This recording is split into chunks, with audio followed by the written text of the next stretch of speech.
Welcome, welcome. It's Q&A night. We love Q&As and we're learning so much. I can tell, I can see it in the pictures that you're sending me. It's fabulous. So thank you for being here. Thank you for listening. All right, we're gonna get right started. We got some great questions. The first one, this is on pattern number 3300. It's Lana's jeans. I'm gonna show you this picture right away because she can't figure out why it comes up in the back. Different figures are gonna have different shapes and they're all going to be different. So all I want her to do is, you can see the red line on the picture on the left, just go ahead and square that off. And then what it will look like on your actual jean is the red line on the right, and you can see that's just flattened out. So if you get into 3300 and your jean has got a little kind of going up in the back and you don't need that, just take it right off. Okay, this next question is, she said to me, what is she doing wrong? She's tried increasing the dart at the shoulder. It's just nothing's going right. So I thought, increasing the dart at the shoulder, that's just a little tiny, no big deal. No big deal. I said, send me a photo. I have no idea from that description. So she sends me a photo, and this has just been annihilated. I mean, there's so many changes that have been done to this pattern. I kind of feel bad. So let me walk you through. Now, she said she tried to trace the original pattern and move the shoulder seam in a little bit. The problem is, when she did that, it doesn't follow a French curve anymore. You can't just draw lines that don't follow French curves. And I know y'all don't do pattern making, but you're doing pattern making without using a template.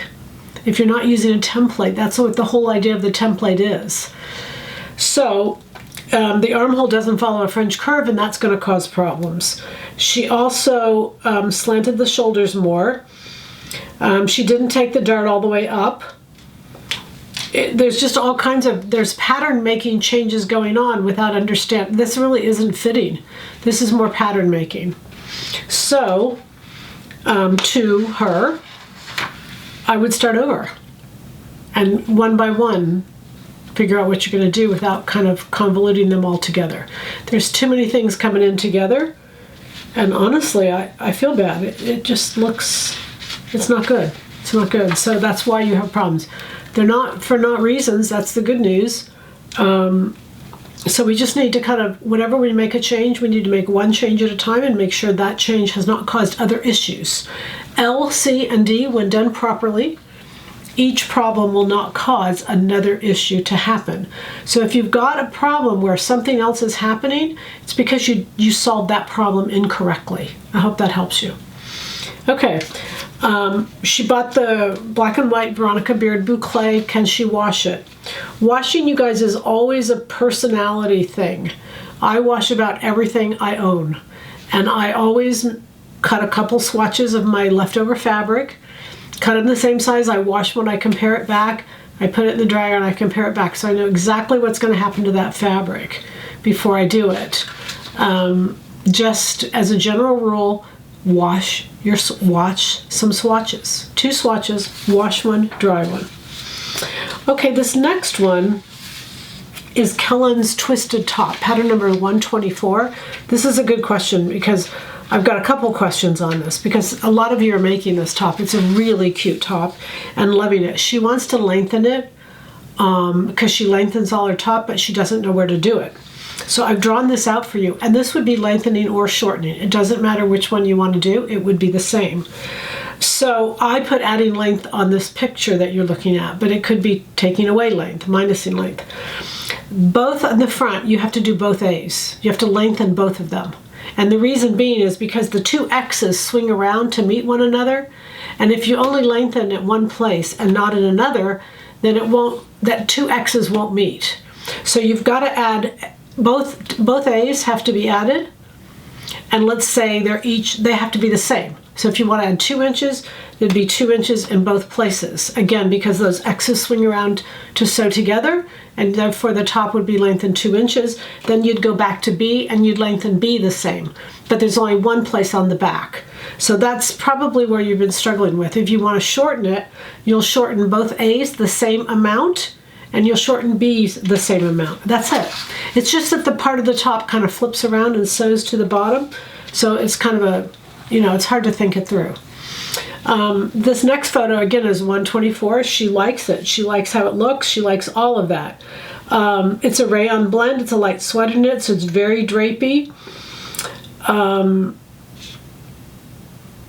She kind of guessed as to where the A was because I have it marked on the pattern. I have it marked on the guide, but not on the tissue. So she kind of guessed at that. But I don't think she did anything wrong. I think it looks great. I think it's real cute. If she wanted that twist to be farther up, she would go back to the previous question and shorten A's and B's the same amount. So it's all up to you as to where you want that knot to fall. It doesn't make that much difference. There's no photo for this. She's making Sonia's blouse, and she doesn't know whether she should use Fusible for the collar or whether she should leave it. Can a fabric be a bit too drapey? Totally understand what she's saying. The blouse I have on, I didn't put any Fusible in the collar. I love a drapey blouse. I love a very soft. But there are some times when I'm wearing it and I look at it and it's like, oh, the collar's not, not where it should be. It's a personality thing. If in doubt, I would fuse. That would be my general rule across the board. I like a really soft collar. I just like it because the pieces in the sewing have to be correct, and I like that. So if you're not sure, I would fuse. I would always fuse. If in doubt, I would always fuse. Okay, this is a second attempt on this particular garment that she's doing. I'm going to show you these pictures here. They're going to all come up together. This is pattern number 3300. This is Lana's jean. And recognize that I've put those pictures across the back, the side, and the front. And I've written on there what's wrong. The crotch depth is too short. You've got to familiarize yourself with these terms, crotch depth and crotch length. They're two different things. Her question is, how can it be crawling up my butt in the back but be too long in the front? Well, that's because your crotch depth is too short and your crotch length is too long. So in the front, you're going to take out that dart. That's going to make that crotch length shorter so that you can lengthen the whole crotch depth overall, because she's right, it's crawling up her butt and you can't fit anything. You can't fit anything if it's too short or too tight. It just can't be fitted. So add all the way around the top, drop it down, and then start the process to where you've got enough to figure out what it is. This next one is the same thing. I'm going to show you this photo. And if you look at this photo, you see that this is a gathered pant. When I wear a gathered pant, this is 3414 Jags pants, Jags woven pants. A gathered pant should have fullness all the way down.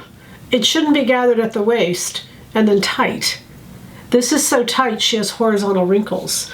Those horizontal lines, all those lines are saying this is way too tight. She did add the right amount. I thought she did a great job where she split and added in the back. I would recommend a dart in the front, but because the circumference is so tight, you can't really tell anything.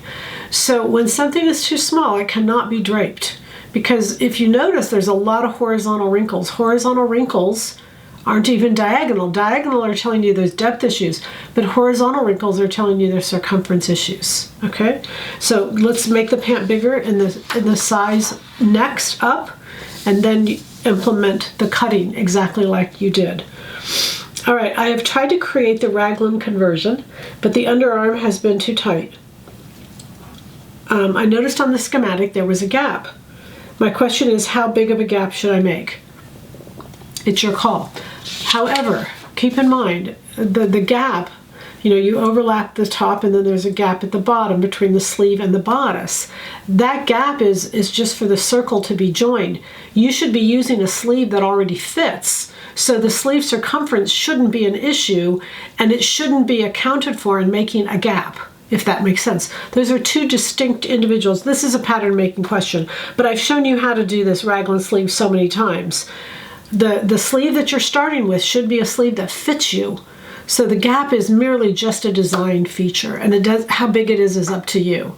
How low the connection is up to you. Those things are all up to you. All right, so you're smarter, you're wiser, you know everything I know. Happy sewing from Silhouette Patterns.